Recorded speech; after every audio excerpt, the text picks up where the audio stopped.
Virtual Racing School was developed to provide support to the next generation of sim racers. No matter if you're a rookie or veteran or what car or track you'll be racing, our goal is to provide training every step of the way.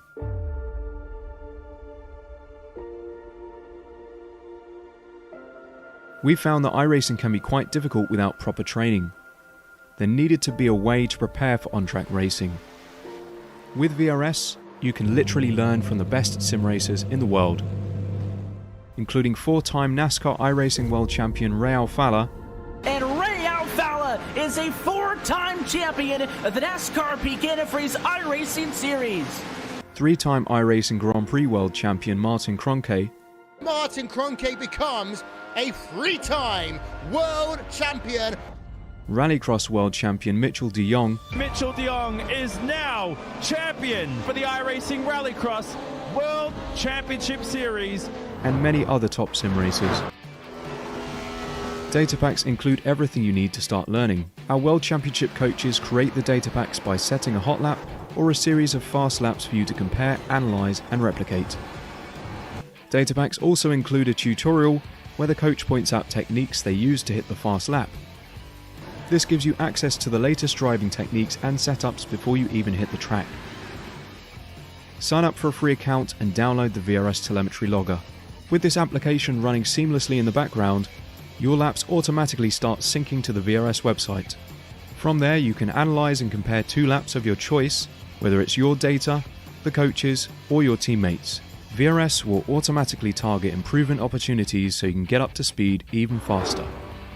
VRS also makes it easy for you to request and schedule one-on-one or group coaching sessions. These sessions can range from 30 to 90 minutes, and you can select the car, track, and setup combination of your choice. Visit virtualracingschool.com today to sign up and get started.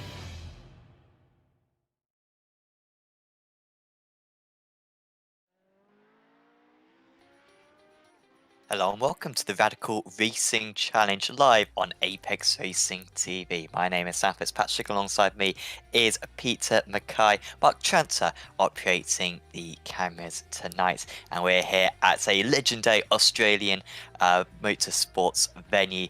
It is the Phillip Island circuit. So far we've seen a few fantastic rounds of this championship, Peter. I think this round is going to be very similar. Real nice layout for these cars. They can show off their good downforce. A lot of slipstreaming as well going to be involved. It could potentially be a bit of a crazy race. Hopefully it'll be one of the best of the season.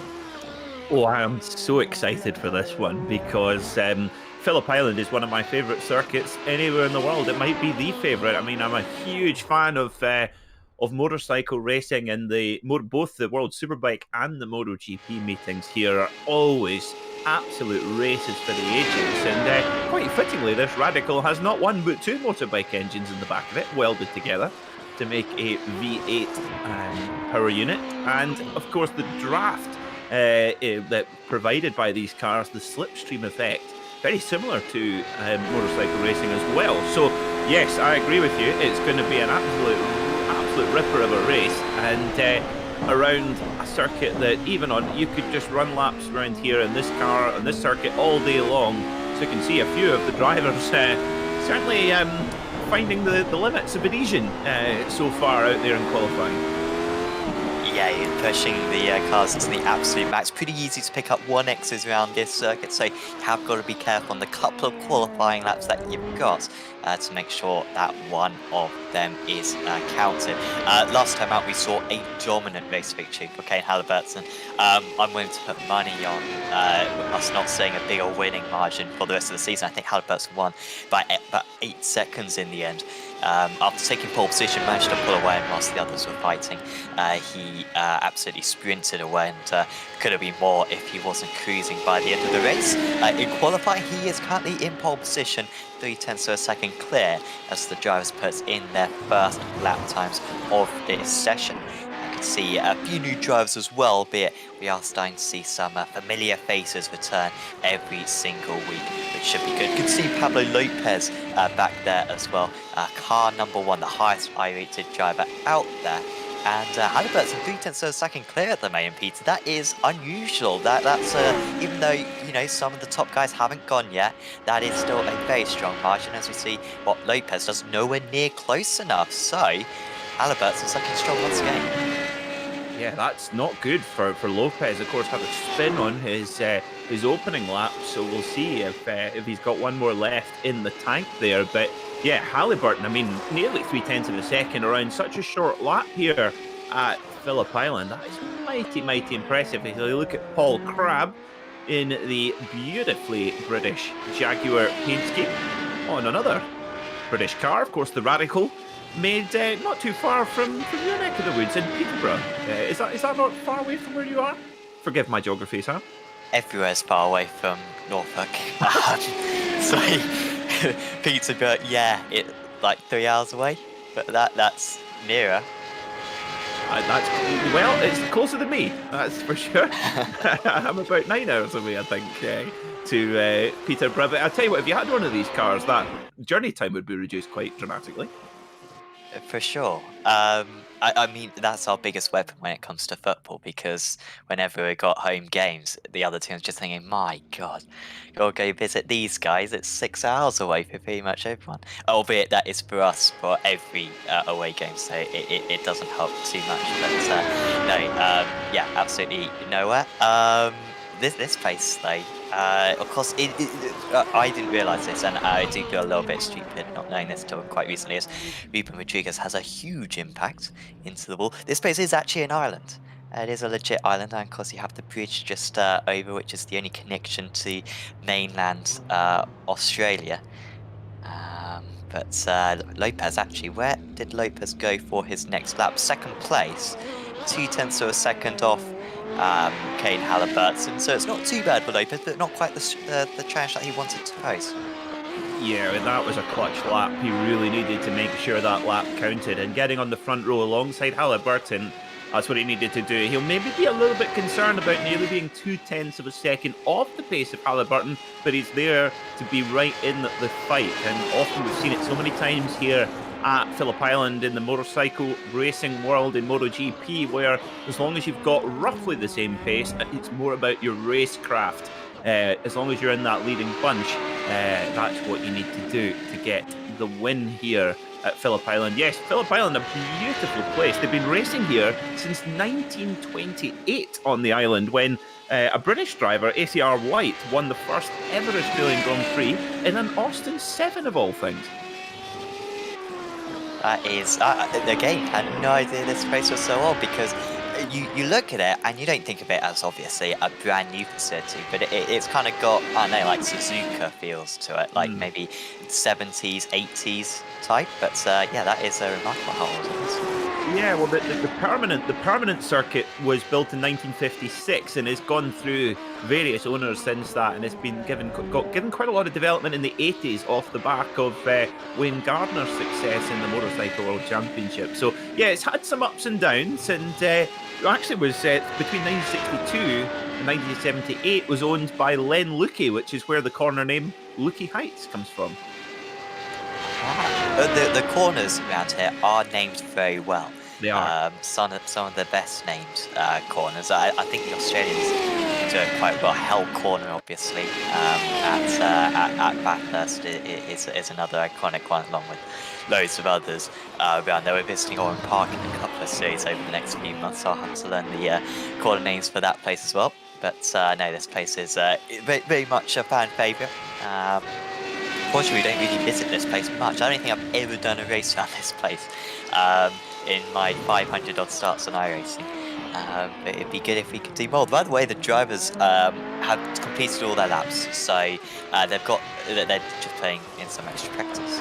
Of course, this is a fixed setup series, and so the qualifying, so the setup that they're using for qualifying is the exact same as what they'll be using for the race. So getting a little bit of extra practice with the current track conditions is often quite a good idea. Ken Halliburton then is on pole position once again and looking to get back-to-back race victories. Pablo Lopez, 2/10 of a second behind. Joachim Benson put in the driver chat how he was shocked to be up in P3. Well, he is the car number 4, but that's still a very good result for him. Car number 17, Andrea Fusini, putting in a superb qualifying lap to start in 4th. There is Luke Annette starting in 5th place, and Castles in 6th.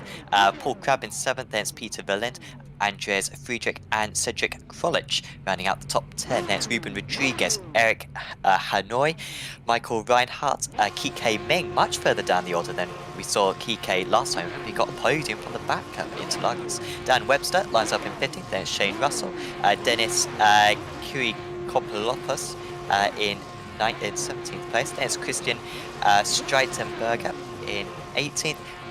Yang Zi Lin, Nick Madsen, Sean Malloy, and Scott Callahan rounding out the top 22 and all of the drivers. Still got a few more drivers to get onto the grid. We've got Lopez to get onto the grid, and also I think Fusini may or may not be on the grid already. In fact, Fusini is on the grid, and now Lopez is on the grid.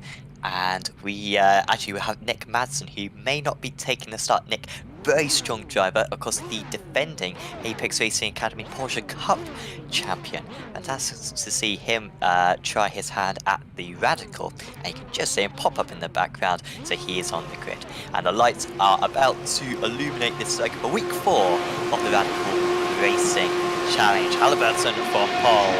Lights go out. It's an awesome launch for Halliburton, almost jumping the start. Friedrich is already off the circuit, and there's a little bit of chaos in the midfield, but it's Halliburton pulling away from Lopez behind him. Benson trying to keep Fusini behind him, but Fusini might have the inside for turn 2 as they go through these fast sweepers to open up the lap. It is a good move there from Fusini to move up into 3rd, as Halliburton does put half a second of a gap on Lopez as they just get a little bit affected by the turbulent air. Good start for Peter Velinda, up a couple of places. In fact, Velinda's going to try to gain a 3rd position, and that is massively deep, and that is surely going to take out Fusini from 3rd place, and loads of drivers have missed the hairpin, and that is a lot of drivers from the top 10 all having problems.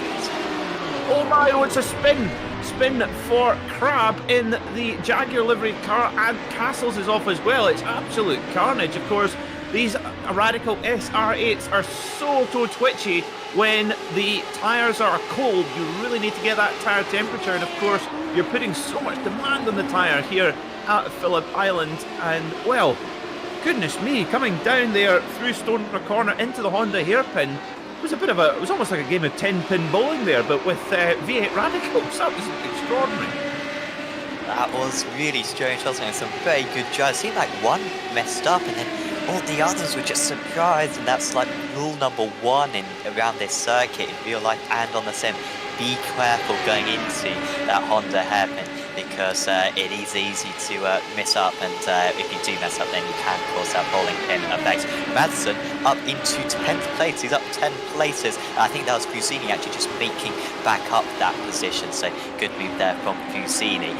Clearly doesn't have too much damage. He seems to be on the comeback, but he'll be disappointed because the podium was looking possible for him. But Halliburton leading the way, then quarter of a second ahead of the rest. Reinhardt up into 5th place, although his connection is slightly iffy. He's got Hanoi behind him, and Reinhardt might start dropping back. He's up 8 places from his start, so he's got a few drivers behind him who may be a little bit faster now.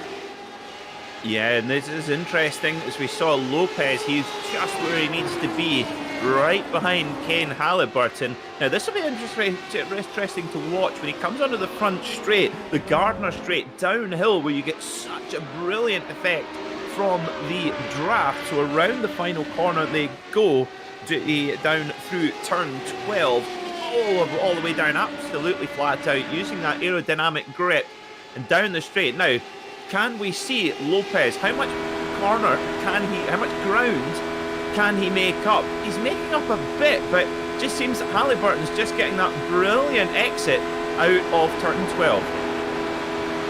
They're so easy flat through turn 1. I honestly didn't think that they were going to be flat through turn 1. Yeah, but even I'm flat through there, Sam. So they'll have no problem. Yeah. So you got the final corner, which is easy flat. You got the first corner, which is easy flat. So that extends the straight by about 50%. Malloy has had an issue, and he is slipping down the order. Good work from Mark Chance here to find a little bit of an instant at the start, and this was Paul Crab picking up quite a bit of damage and then spinning round into the car number 15 of Ant Castles, and that was how those two dropped down the order earlier on. Peter Velinda just staying in range. He'll be getting a little bit of a draft on these two, and as long as he doesn't make any mistakes, Velinda, I think he will be able to bridge that gap. Everyone else seems to be out of play. Benson not quite being able to back up his strong qualifying pace, albeit he is pulling away in 4th place. But Velinda will probably make this a 3-car battle because only 1.3 seconds off the lead, and apparently the slipstream hit in this car kicks in at 1.8 seconds. So as long as you're within that margin, then it's pretty easy to catch up.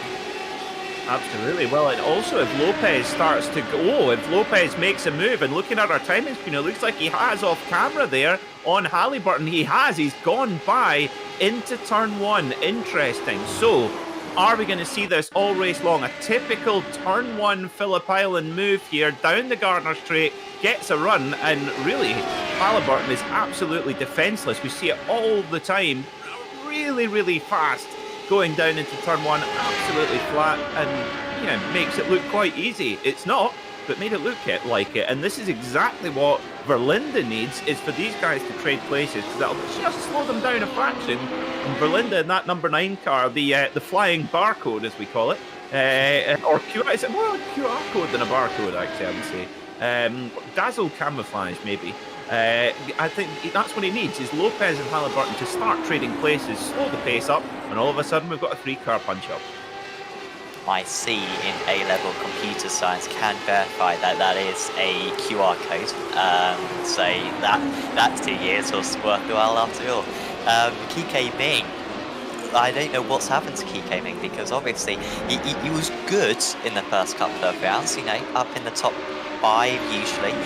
And then last time out into Lagos, he was fine. He was second fastest driver out on track. He started well. He qualified up in 3rd place, I think. Got shuffled down the order off the start, but then managed to go from, I think, outside the top 20 to 3rd by the end of the race. It was a remarkable comeback from him, matching the race leader on the most part. And then this meeting, much further down, he is seemingly a little bit out of position. Clearly didn't get a good start to him, because he started in 14th place, but just not quite backing it up. So maybe he is just, an Interlagos specialist or something. Could be. I mean, he was absolutely flying last time out at Interlagos, but he did get spun out at the start at the Honda hairpin. He was a victim of that bowling ball incident, shall we say? As we look at Sean Malloy, our race organizer, the Bernie Eccleston of Radical Challenge Racing. Bernie Eccleston of Friday Night Radicals as well. Now, I did see, I think, 1 car ahead of Kike Ming. Streitenberger, is he running? And this makes me very happy. A Jackie Stewart Elf Tyrrell. Well, actually, that's more of a Jody Scheckter 6-wheeler Elf Tyrrell. And curse. Oh dear. Watch the paintwork. He had 8 wheels on that car at one point as he merged with the car ahead. Bad news there for Streitenberger. First time we've seen him in this top split. The strength field marginally lower, I think, this round. We've only got 3 splits compared to last week, which I think was up to 7, but 4.5k. To be fair, that's roughly the same. I think we've been just over 5k. So a few drivers maybe just edging into this top split we haven't seen in the past. Streitenberger at car number 21 out of 22. So he was very marginal. Scott Callahan, car number 22, as you can see on the timer tower, doing very well overperforming. That's a nice bit of iRacing that could be coming his way. Mixing with Kike Ming, who several thousand iRacing higher than him. Halliburton, Lopez and Velinda. This is the lead battle, and Halliburton has retaken the lead then. What I would say, Peter, is that whilst it is largely like motorcycles, we haven't got that base line. Ooh, that was all over the place for Lopez, who's just about kept it on. Wow, that was totally misjudgment. Would be great to get an onboard of that, but that was very unusual there from Lopez. Yeah, and watch Halliburton now. Halliburton now will have the bit between his teeth. Watch Halliburton on the sectors, because with that little bit of a gap from Lopez, and look, there you go, that's just killed Lopez's momentum all the way through, and Velinda says, mirror, signal, maneuver, round we go, and Lopez, oh wow, Lopez just, well, there's flat, and then there's that, my word, just holds it out there tough. But watch Halliburton now. This is a critical few sectors, because if he can try and break, then he has got this race in his pocket. But actually, Halliburton, maybe while trying to push, is actually has lost a little bit of time, and Lopez is already right back on his gearbox. And you mentioned it's like motorcycles. Well, coming down there into the MG hairpin over Lukey Heights, it's such a tricky braking zone, very easy to lock up, which is what happened to Lopez. But he was backing it in there, Marquez style. Yeah, or Casey Stoner. Yeah, much style, more so. as, yeah, as the original. What I was going to say was that what it is like motorcycles, I don't think the run is long enough to get them at the line. I think whoever leads coming into the final corner is going to have it. So it's going to be that final lap going into turn 1, I imagine, maybe into the Honda hairpin you could go for a move.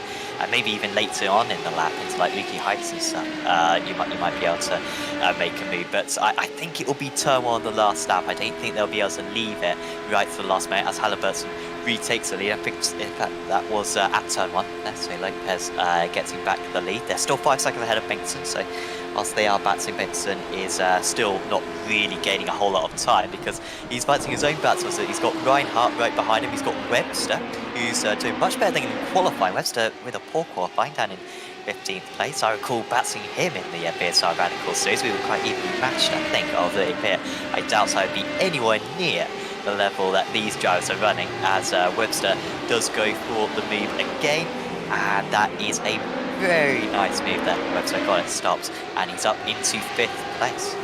Yeah, classic Honda hairpin block pass there. Set it up around Stoner as the flat-out left-hander. Just sit on the shoulder of your opponent and then dive up the inside on the brakes. Brilliant stuff there from Webster. Beautifully executed. There and moves up to 5th place for the 14th seed. Very impressive indeed. Now back at the front, Lopez, Halliburton and Velinda, still nothing to separate them, and the kind of little trip-ups here between Lopez and Halliburton is just played into Verlinda's, into his kind of, into his hands really. So can he capitalise though? We're at half race distance already, and who's going to blink first amongst that front 3? Yeah, well, it's been Lopez who almost blinked, wasn't it, when he almost ran into the back of Halliburton. He would have gifted the race win to Velinda should that have happened. Halliburton retaking the lead now, so they kind of want the lead. Remember, if this was an hour and a half long race with pit stops and stuff, you want to be the second car. If anything, you don't really want to be the second car because you don't want to save fuel. You want to burn as much fuel as possible so that you've got a light car at the end. So there's really no motivation in staying behind apart from, kind of the teamwork, maybe to a bit of scouting and see, where you're faster than the other driver. But really you want to be ahead, burn that fuel and have a slightly lighter car, albeit, we're talking about a handful of litres either way. So it's going to be down to the driver's skill, which will probably be the defining factor. Well, it certainly will, yeah, and it's going to come down to racecraft, I think, as well. I mean, Halliburton and Lopez, they're both quicker in different parts of the circuit as well. It's just how do they get that to work for them throughout this race? And also, I think it's maybe going to come down to mistakes, actually, Sam, because Phillip Island is such a challenge, particularly as we saw Lopez almost coming unstuck at over Lukey Heights down into MG, and I think it's more going to be about who can run the flawless race. I mean, they're running outrageous pace. Look at that from Halliburton, a 1:23.6. That's so fast. But to do that consistently with 2 guys hounding you the whole time is no mean feat. So I just think that it's going to be maybe 1 or 2 mistakes that might just decide this. Yeah, I think you're probably going to be right on that one. Yeah, mistake would be absolutely costly at this point.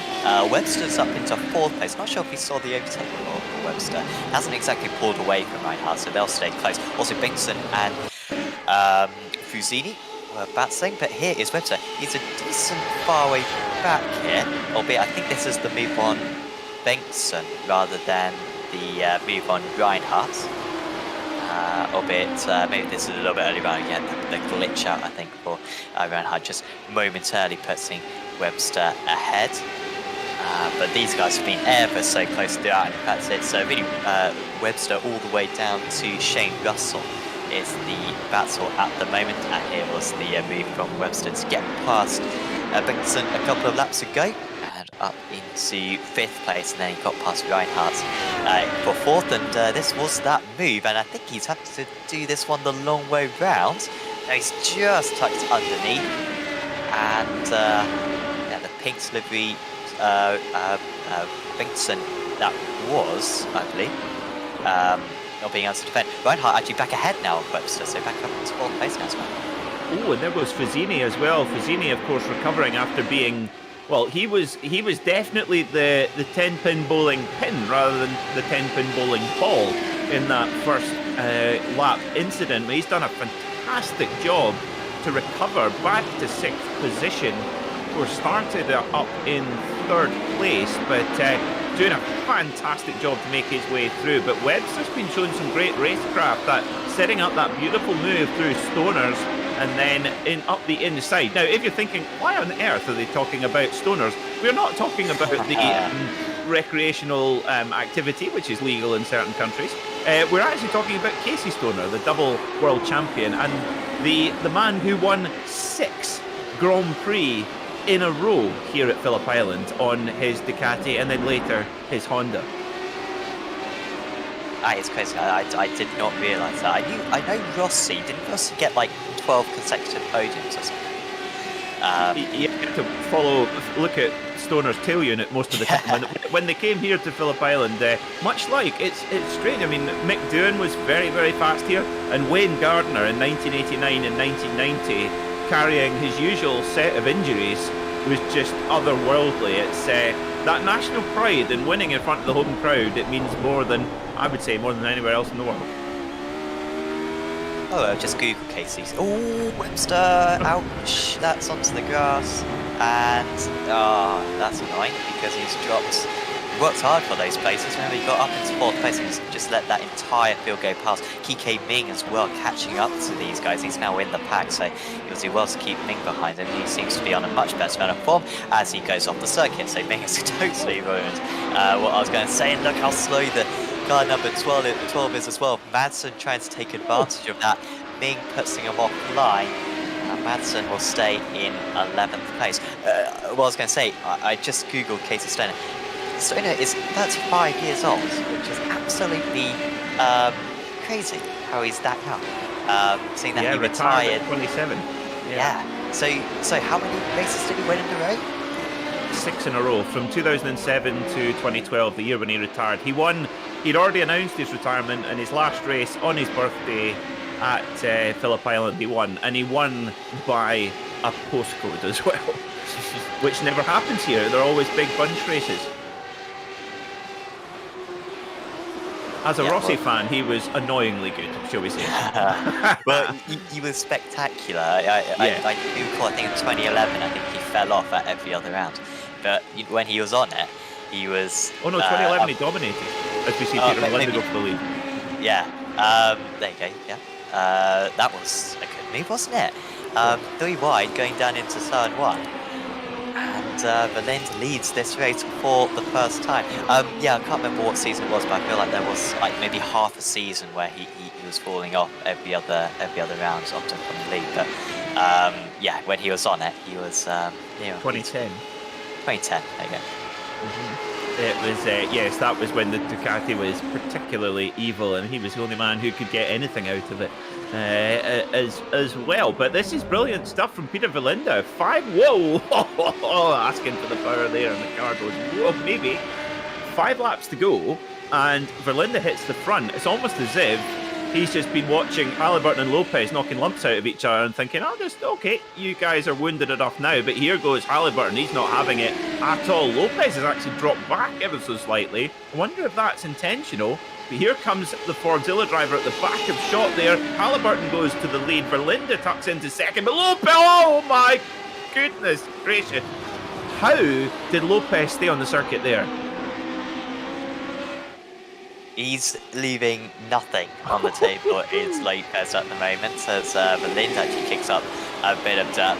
He's not leaving any millimeters to spare. It's a risky strategy, but it's one that so far hasn't been too bad for him. Remember, with well, we are getting into the closing stages already. These are always the same distant races, I believe, for each round. And so this race, the circuit is so quick, the race will go by quite soon. So it does feel like it's crept up on us. But you do kind of want to be getting track position at this point, especially if you're in this midfield, because we've got Bengtson, Russell and Webster battling one another, and that is Russell just ahead of Webster at the moment. Me, of course, with that mistake coming back at them once again. They've been side by side, these two, for the middle part of the lap. And here's Webster who gets back ahead then of Shane Russell. He can catch up to Hanoi and Bengtson, I think, by the end. You can see he's within 1.2 seconds of those guys, so we'll be getting a little bit of a draft effect on those two. So 6th place could be good for Webster, albeit after that mistake earlier on he could have been higher. Verlind back up into the lead, albeit Lopez is very close. Verlind is back into the lead. I mean, where do you want to be at this point, Peter, if you're in that top 3 pack? I mean, the only...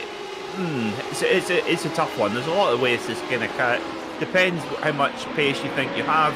If you maybe think you've just not quite got the edge on your opponent, you want to just dive bomb everywhere. Try and slow the pace of the pack down, hit the front whenever you possibly can, and just try and be a nuisance. If you've got plenty pace, really you want to just try and break out and try and beat the front is full JCB from Fusini there. Wow. That was well, they certainly are. They've got the right shape for scooping cars up, these radicals. And Michael Reinhardt, he's hit problems. He's done.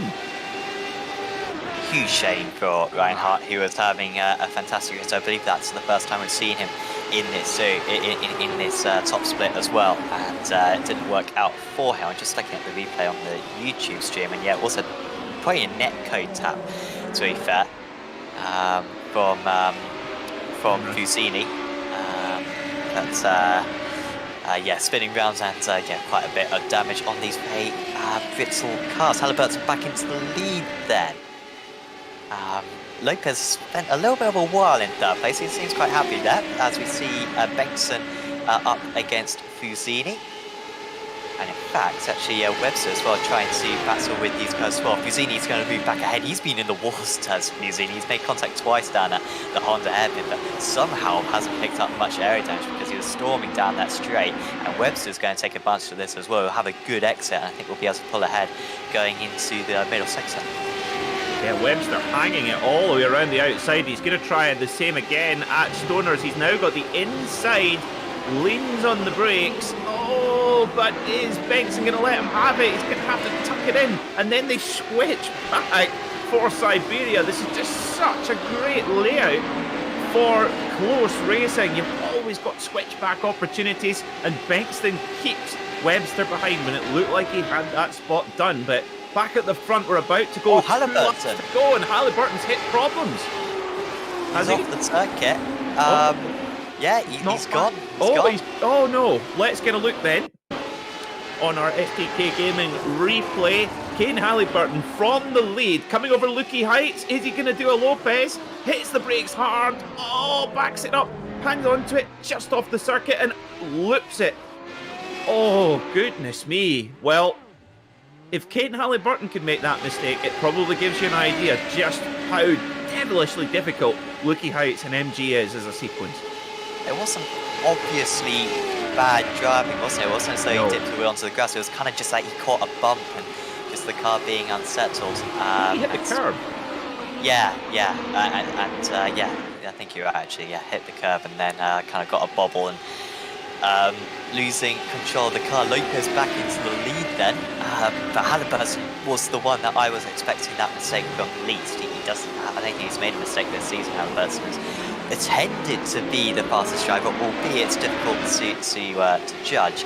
And yet he's only going to get one race win out of his first 4 meetings. We'll still get a podium out of it, and he would have finished in the top 4 in every round so far if he does finish this race in 3rd place.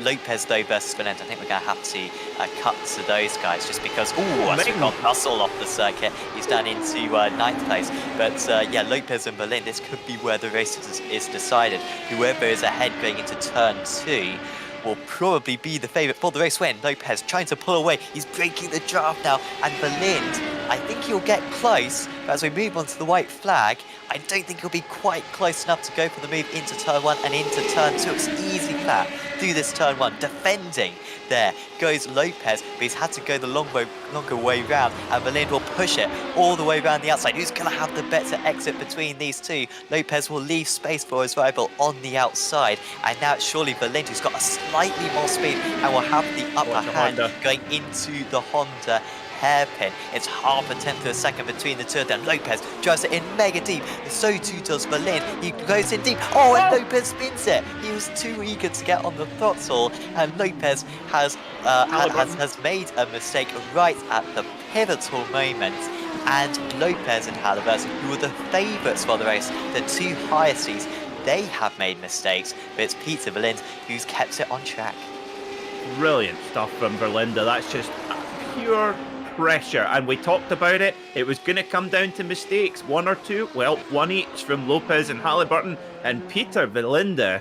Wow, in the flying QR code, brilliant looking livery.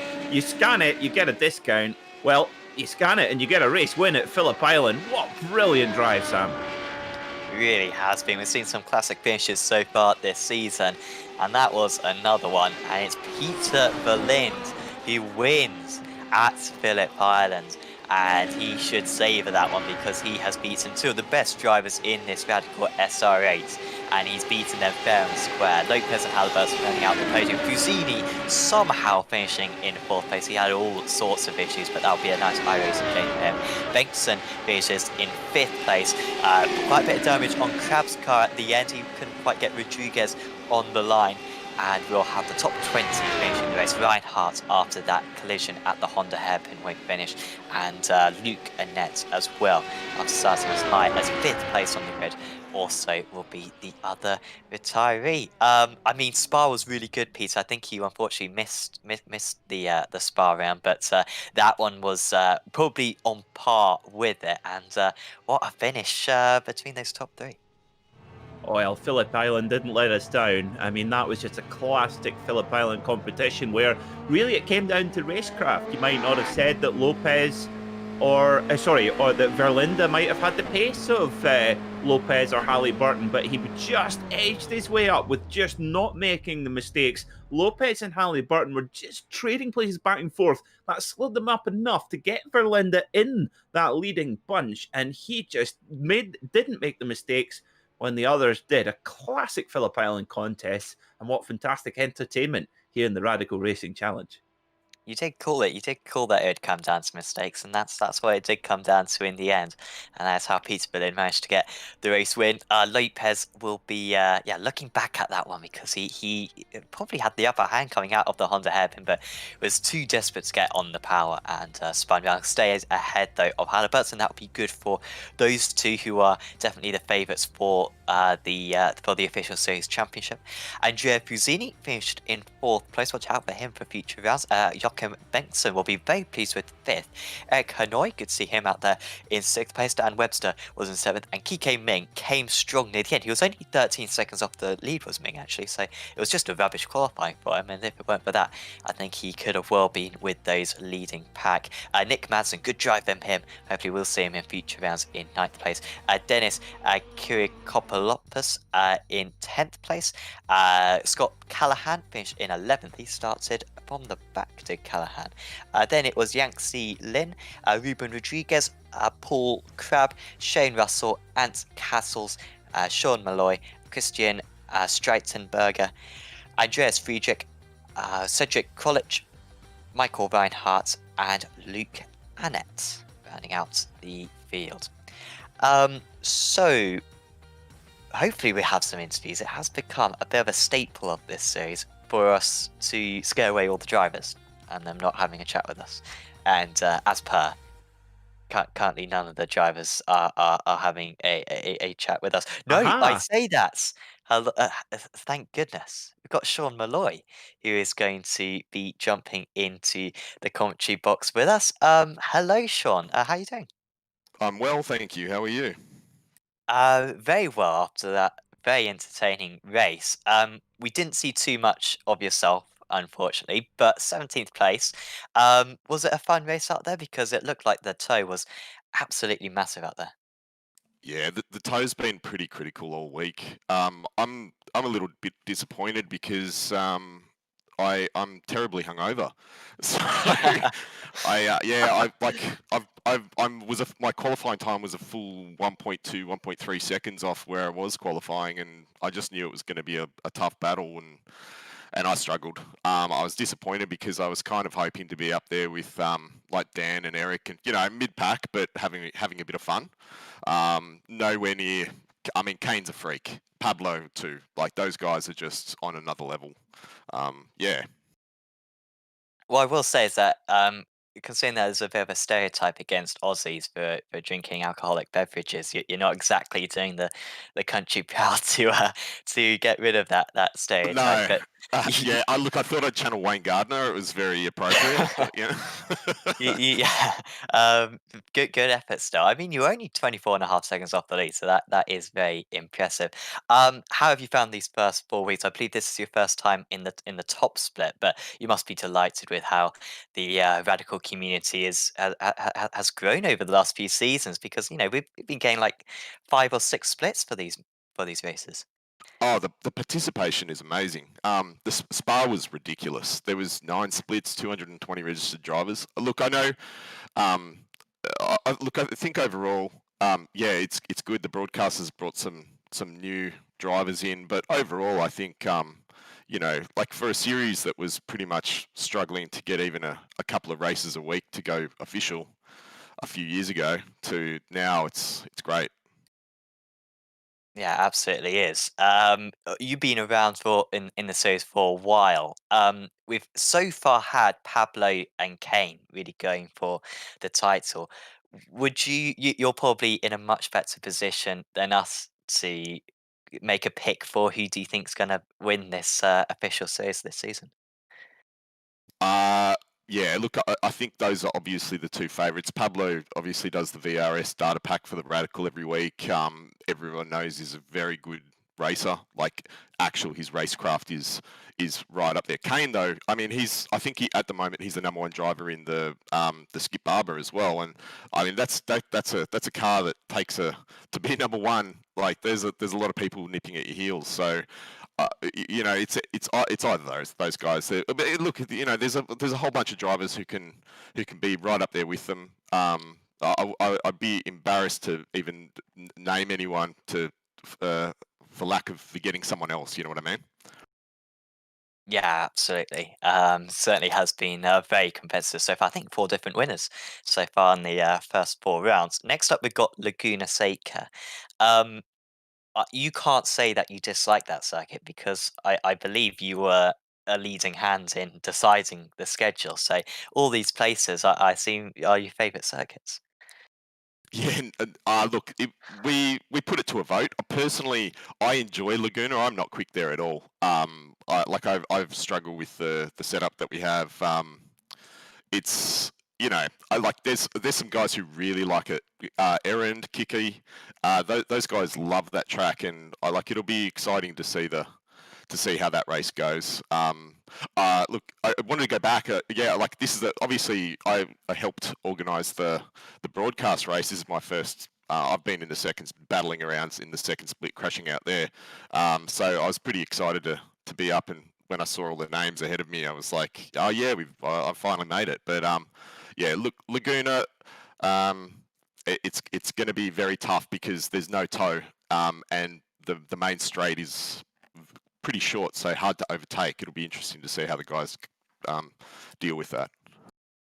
Yeah, that'd be really interesting round, Laguna's sake. I'm sure it'll be a very good round. I'm sure we've got 40 live viewers. I'm sure there's a few guys who maybe aren't familiar with the Radical.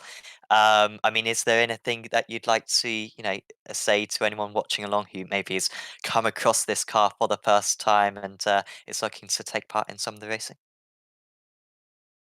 Look, I think it's a car that when I first started, I felt like the car was just behaved randomly, but obviously that's just the problem with the meat in the seat. It's a very rewarding car to drive, and I've had so many good, excellent battles with all the regular guys. It's a really good community, and yeah, like if anyone wants to come along and join the Discord and have a chat, there's a bunch of friendly, welcoming people. Awesome. Well, before we let you go, Sean, is there anyone you'd like to give a shout out to?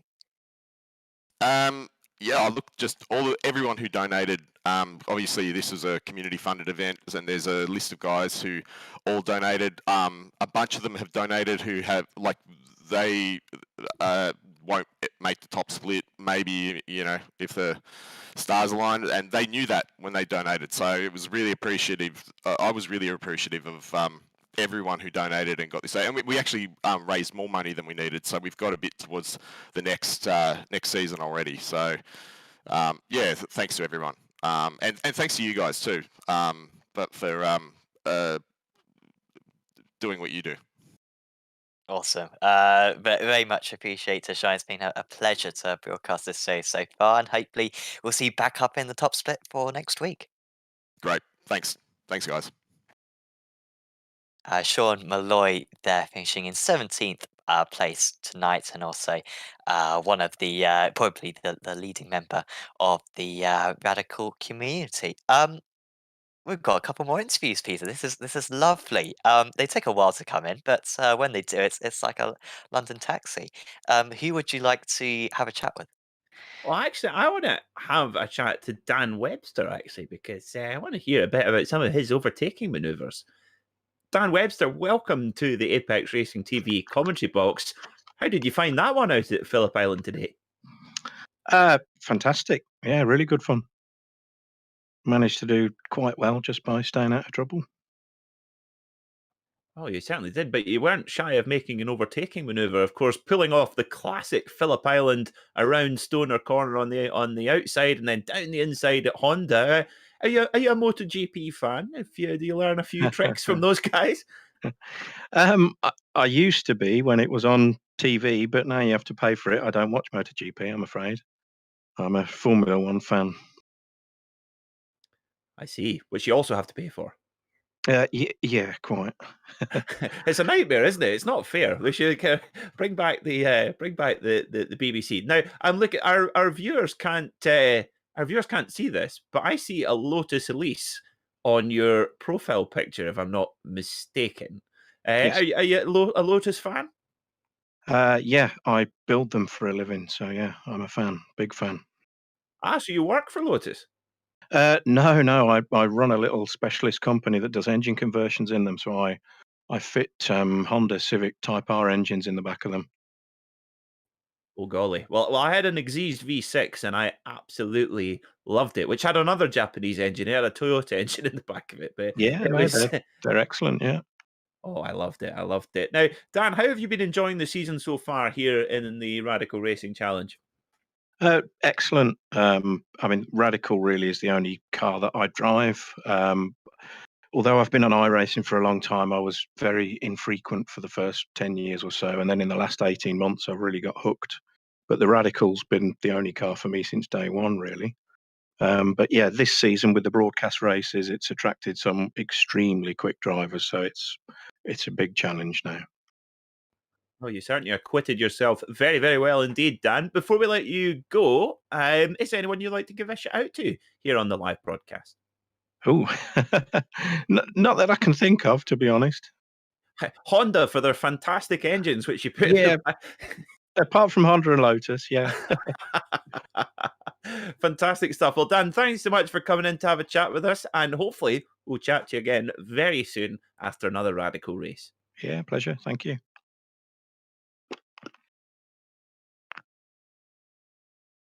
That was Dan Webster, and yeah, good result for Dan tonight. Up 8 places into 7th position.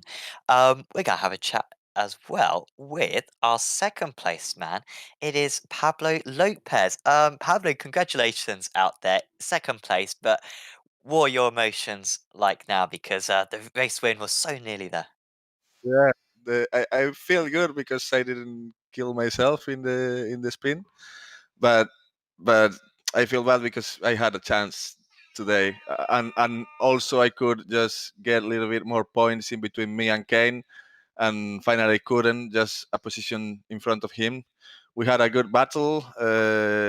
We had really a good luck on the crash on the hairpin that were 2 strikes or so, and we could go ahead and escape a little bit, but Peter finally got us, and we battled together. I almost crashed Kane, then almost crashed with Peter, but in the last lap I had the comeback, but I downshift to first instead of second and just stomped the gas and wheel spin so much, almost spun there and lost the win there. Yeah, we were watching all of them, including the near miss with Kane. Our hearts jumped out of our mouths on that one. That seemed really close. I mean, can talk us through that little incident where you nearly hit the back of Kane. Did he just brake a little bit early, or was that just a slight loss of concentration? What was going on there? I think that it was just a little mistake, as the same kind of mistake he did later, but with a car in front. So I was lucky to catch it and not crash into him, but he wasn't, and he almost spun there later. But it's really tricky when you get the slide on the radical in the crest, and sometimes it happens, and it's so twitchy that when you get the compression and you are counter steering, you can just trash all the work there. Next up, we head to Laguna Seca. It's going to be a bit of a weird round because we've got no slipstream at all. Does that mean that you're going to be focusing more on one lap pace? Because qualifying is going to be quite important, I imagine. Yeah, these last 3 tracks were with a good draft fest straights that made up some guys to be able to battle. But I think in Laguna, the usual guys that are in the front on quali will get in front normally and easier. But still, this is a really epic, nice, quick field, and anything can happen, of course. Definitely, and yeah, we look forward to seeing that one. Is there anyone you'd like to give a shout out to, Pablo? A shout for my teammates at Team Forcilla and also Ruben for getting all the races with me this season. So I am enjoying that. And also to the rivals, in this case, Kane. I am enjoying it, the season battling with him. I hope to see him every race till the end. Definitely. Keep up the entertainment, Pablo. It's been fantastic to watch you so far this season, and we will see you next week. Thank you. See ya. Pablo Lopez there, finishing in 2nd position, so nearly the race win. Peter, we got another driver. I'm not sure who it is in the interview waiting. I mean, do we want to check them up? Why not, Sam? Let's see who Let's Wacky let's is. test. Hello there. We are in the Apex Racing Team commentary box. Now, you need to tell us your Hi guys. Yeah. hello. Who do we have here? I won the race actually. I was quite lucky. Yeah. Peter. Well, of all Peter Velinda. Now our viewers are thinking, what a bunch of amateurs here. But yeah, I'm sorry. I'm not so familiar with Discord, so was a friend. Another friend was telling me to get here, and yeah, I found it actually. Well, we're very, very glad now, Peter, because we were talking about it in the broadcast. That was just some fantastic racecraft from you. Tell us about it from your driver's seat. Yeah, it was above expectations, of course, because I'm not as fast as these front guys, as you've seen in the qualifying. But yeah, I just tried to be stable and didn't have any expectations. I didn't want to be aggressive to ruin other guys' races, so I was just careful until the end when I could make a move, and the others too were making some small mistakes. So yeah, it was fun. Now, we must ask you, we've commented a lot on it so far in the races. We love your livery, the flying QR code, we call it. Where does the livery come from? Tell us about it. It's just my imagination, you know. I don't have a, a graphic team or something, but yeah, I just put this. I think it's cool, and I think it's very visual in the mirrors of the opponent. So maybe a bit, yeah, scary for the guys in front of me. I don't know. Well, interesting. They did use a similar pattern in the military. It's called dazzle camouflage, which is designed to do just that. Well, it worked. It worked. Don't change it. We love it. Now, Peter, whereabouts? On the screen it tells us you're from the Benelux club, but which part of the Benelux region? Which country are you out of those three? Belgium. Aha. Yeah. Now, when you go to the friture, what do you go for? What's your go-to at the friture? French fries, you mean? Of course. Yeah. Well, with mayonnaise? Yeah, of course. And a good hamburger. Always lovely. It's making me hungry now. I bet you've never been asked that after a race win. No, actually, it's first time. So that's a good question.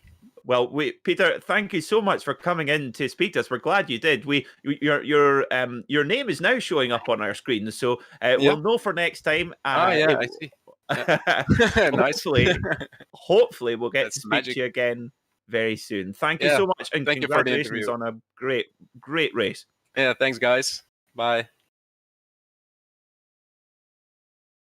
Peter Velinda, our race winner, right there. Yeah, his name didn't match up, hence our confusion. But no, I certainly hope to see Peter back in the future. Yeah, Peter. Next round of the championship, of course, Laguna Seca. The corkscrew in this car. How the car's going to deal with that one? I imagine that's going to be tricky. Kind of like for anyone who's ever fallen down the stairs before, it's kind of like that. yeah, on a good day. That's going to be absolutely manic down there, and of course the championship staying very close, and hopefully Velinda will be able to challenge for those various other titles as well. Quick shout out to all of our sponsors for this broadcast: Apex Racing Academy, who do setups for single seaters and GTs, prototypes, and all of that stuff. Rallycross as well. So do check out Apex Racing Academy for that. Also, thanks to VRS. Apex Racing Academy is intertwined with VRS. We use some of their functions, so big thanks to them.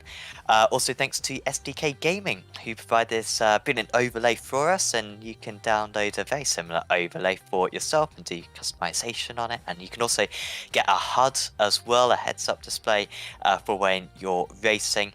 And it's really good for whenever you're streaming as well. So certainly do check out SDK Gaming for all of that.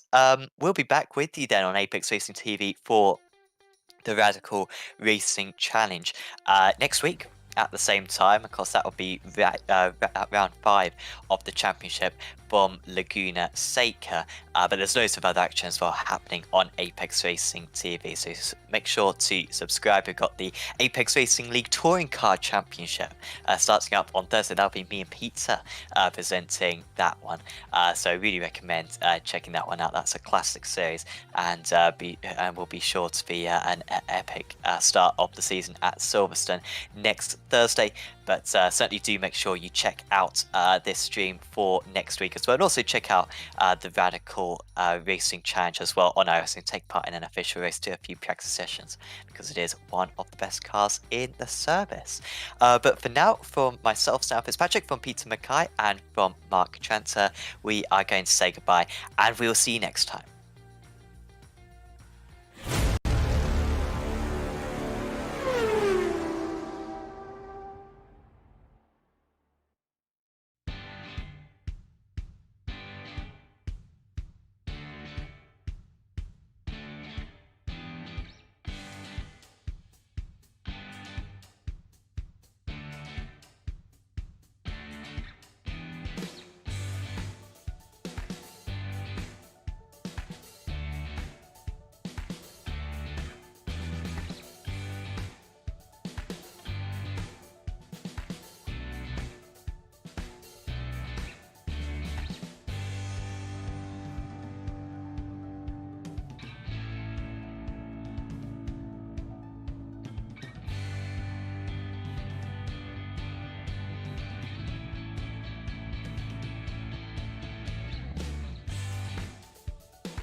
Virtual Racing School was developed to provide support to the next generation of sim racers.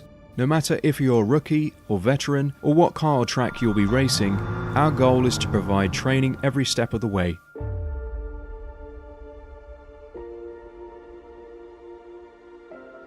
We found that iRacing can be quite difficult without proper training. There needed to be a way to prepare for on-track racing. With VRS, you can literally learn from the best sim racers in the world, including 4-time NASCAR iRacing World Champion Ray Alfala. And Ray Alfala is a 4-time champion of the NASCAR Peak Antifreeze iRacing Series. 3-time iRacing Grand Prix World Champion Martin Kroenke. Martin Kroenke becomes a 3-time world champion. Rallycross World Champion Mitchell de Jong. Mitchell de Jong is now champion for the iRacing Rallycross World Championship Series. And many other top sim racers. Data packs include everything you need to start learning. Our World Championship coaches create the data packs by setting a hot lap or a series of fast laps for you to compare, analyze, and replicate. Data packs also include a tutorial where the coach points out techniques they use to hit the fast lap. This gives you access to the latest driving techniques and setups before you even hit the track. Sign up for a free account and download the VRS telemetry logger. With this application running seamlessly in the background, your laps automatically start syncing to the VRS website. From there, you can analyze and compare 2 laps of your choice, whether it's your data, the coaches, or your teammates. VRS will automatically target improvement opportunities so you can get up to speed even faster. VRS also makes it easy for you to request and schedule one-on-one or group coaching sessions. These sessions can range from 30 to 90 minutes, and you can select the car, track, and setup combination of your choice. Visit virtualracingschool.com today to sign up and get started.